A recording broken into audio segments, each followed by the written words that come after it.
from the point of view of the royals, it's more just that Harry hasn't stopped. So they will be wondering, is there going to come a point where this does actually stop, or is this what Harry does now? Prince Harry, who's given another interview tonight, this time with the author and trauma expert Gerber Marte, has revealed a number of things in this question and answers. Probably most notably that marijuana helped him with his mental health. Let's speak to Jack Royston now, who is the chief royal correspondent at Newsweek and has been following this story closely. Jack, hello, good evening, sir. Hi, how are you doing? Very well. What have we learnt? Good. So one thing that stuck out to me was he said basically he doesn't see himself as a victim, and he has never asked for sympathy, which is quite interesting, I thought, in light of you may recall the recent South Park episode, very much framed Harry and Meghan as using the kind of professional victim narrative.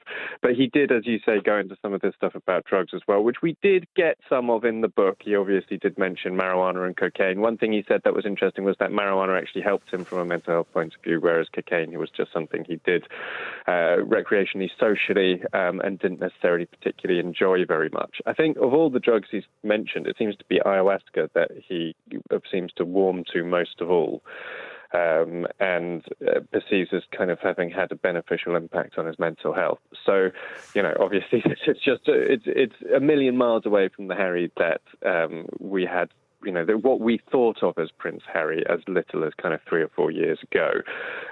But he does, of course, go into quite a lot of detail about it in Spare, and you might remember him at one point in the book talking to a dustbin while on magic mushrooms.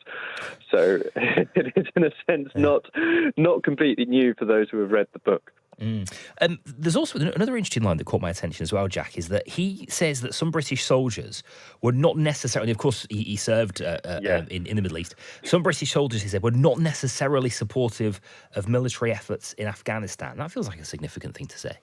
Yeah, he really sounded like he was queuing up to basically to attack the British government for going to war in Afghanistan, and then slightly pulled out of it. He sort of slightly hedged his bets by saying it didn't particularly support or particularly oppose. But he did, this came immediately after Mate said that he was quite strongly opposed to the war in Afghanistan. So one did get the sense that Harry was kind of agreeing with his interviewer on that point, but maybe softening the blow a little bit. No, Harry obviously knows that anything he says against the war in Afghanistan is going to blow up and be massive in the papers if he emphasizes it. So I think he tried to kind of pull his punch a little bit to stop it from blowing up, but basically while also indicating that he was certainly not kind of gung-ho behind the war politically. Obviously very proud of his record serving in Afghanistan, but not necessarily getting involved in the politics of it. This also comes a couple of days after Harry and Meghan were asked to leave Frogmore Cottage by King Charles. Jack, and anything on that or family? What sort of family lines did we get? So, again, I mean, he has gone so much to town in the book that there's almost nothing left to say. But there were some very uncomfortable moments. I mean, Mate was not particularly positive about royal upbringings.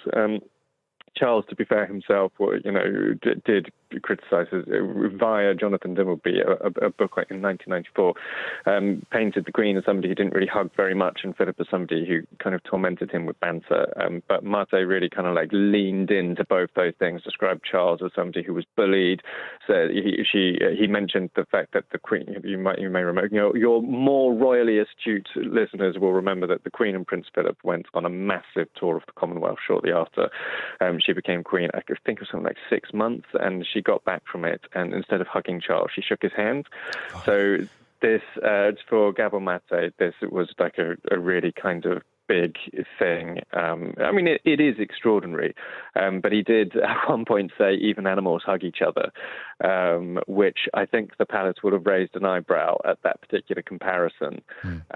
But, compared to some of the stuff that Harry put in Spare, I suppose really, the ground has already been torched so thoroughly that I can't imagine this will cause any kind of further offence or insult. I think from the point of view of the royals, it's more just that Harry hasn't stopped. So they will be wondering, is there going to come a point where this does actually stop, or is this what Harry does now? Okay. Just very briefly, Jack, as we've been hearing tonight, the doctor, this is a trauma expert, isn't it, Gerber Marte, who's done the interview and diagnosed him with attention deficit disorder, having read the book. Now, listen, I'll tell you what, Jack. I actually have a diagnosis of attention deficit hyperactivity disorder, and I'm not sure. I mean, well, he didn't write the book, did he? In the first instance, it was a ghostwriter. And how on earth you reached that kind of conclusion from reading a book? I'm not so sure. I can't tell you. No, I can't tell you. And exactly, having read the book, I mean, I don't know what he's kind of getting from. None of it really jumped out to me as being kind of reminiscent of ADD.